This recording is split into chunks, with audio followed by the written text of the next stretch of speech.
চাঁপাইনবাবগঞ্জের শিবগঞ্জে বিনোদপুর ইউনিয়নে চৌকা সীমান্ত ঘেঁষে কাঁটাতারের বেড়া নির্মাণ করে বিজিবি ও বিএসএফ এর মধ্যে চরম উত্তেজনা বিরাজ করছে। গত সোমবার থেকে শুরু হয়ে গতকাল মঙ্গলবার পর্যন্ত বিনোদপুর ইউনিয়নে চৌকা বিওপির পিলার নম্বর 177 AS, 2S ও 3AS এলাকায় এই পরিস্থিতি চলমান।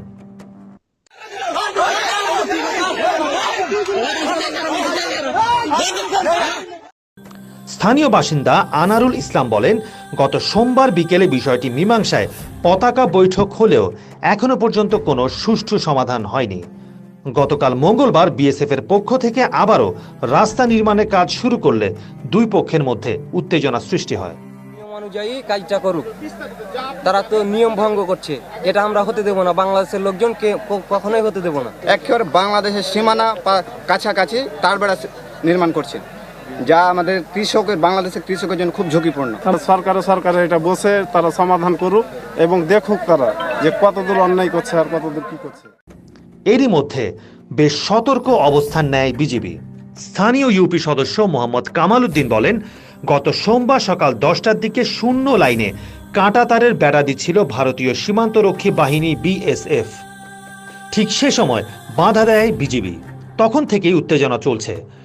অনুসার বিজিবির অধিনায়ক লেফটেন্যান্ট কর্নেল গোলাম কিবরিয়া জানান, ভারতে মালদহ জেলার গোপালগঞ্জ থানার সুবদাপুর বিএসএফ ক্যাম্পের সদস্যরা সীমান্ত ঘেঁষে রাস্তা নির্মাণ কাজ শুরু করে।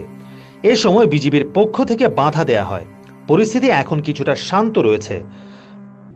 ইন্ডিয়ার ভিতরে 100 গজ ভিতরে তারা কাঁটাতার করার জন্য পূর্ব প্রস্তুতি কিছু কাজ শুরু করেছিল এবং আমরা বাধা দিয়েছি। আমরা চাচ্ছি অফিসিয়ালি কমান্ডেন্ট লেভেলে কথা বলবো, ফ্ল্যাগ মিটিং এর মাধ্যমে আমরা বিষয়টি সমাধান করছি। এরই মধ্যে নির্মাণ কাজ বন্ধ রেখেছে বিএসএফ। ঘটনার সত্যতা নিশ্চিত করে মালদহের জেলা প্রশাসক নিতিন সিংহানিয়া বলেন, আপাতত পরিস্থিতি স্বাভাবিক রয়েছে। বিএসএফ সীমান্ত এলাকায় নজরদারি চালানো হচ্ছে। জেলা পুলিশও পরিস্থিতি তদারকি করছে। পুরো এলাকায় পুলিশ বাহিনী মোতায়েন করা হয়েছে। Sheikh Raihan, channel RA news desk.